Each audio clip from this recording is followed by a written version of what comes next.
For this example, we want to find the maximum interval existence for the solution to the differential equation sine of t times y prime plus t minus 1y equals 1 over t plus 1. The integration y of 1 is 2, as well as with y of minus 2 equals 5. Now, for the theorem to apply, we must have the equation in standard form.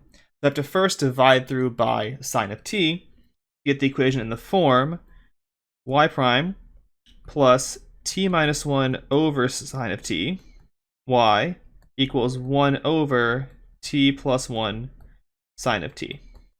Now, because it's a linear equation, what I'm looking for are discontinuities of the two sort of coefficient functions here.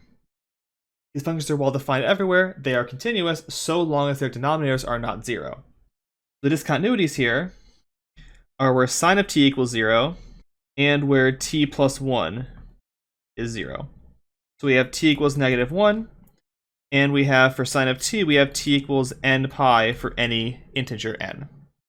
Let's draw this out on a number line, and then we'll relate back to the initial conditions. So our discontinuities look something like this. We have, from the sine term, we have 0, pi, 2 pi, minus 2 pi, and then we also want to throw in negative 1, which is somewhere around here.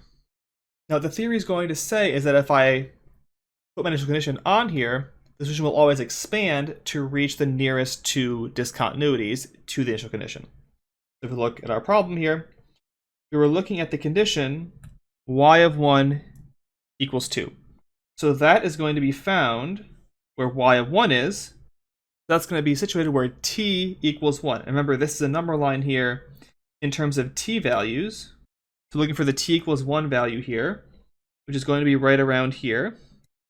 And so the solution will expand to the nearest two discontinuities, which means it's going to expand all the way in this interval here from 0 to pi. So we can summarize this by saying for y of 1 equals 2, the solution will exist on the interval from 0 to pi. What about the other case? The other case was y of minus 2 equals 5. So we can put minus 2 on our number line. That's somewhere around here. And see where that gets us. That expands out to cover from minus pi to minus 1.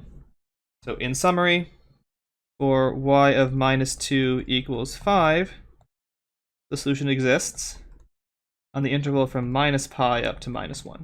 And note that here, the actual y value did not matter.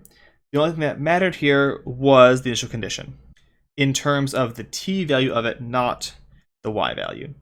The next example shows in stark contrast to the case for a nonlinear equation where both the t and y values matter in determining the interval existence of solutions.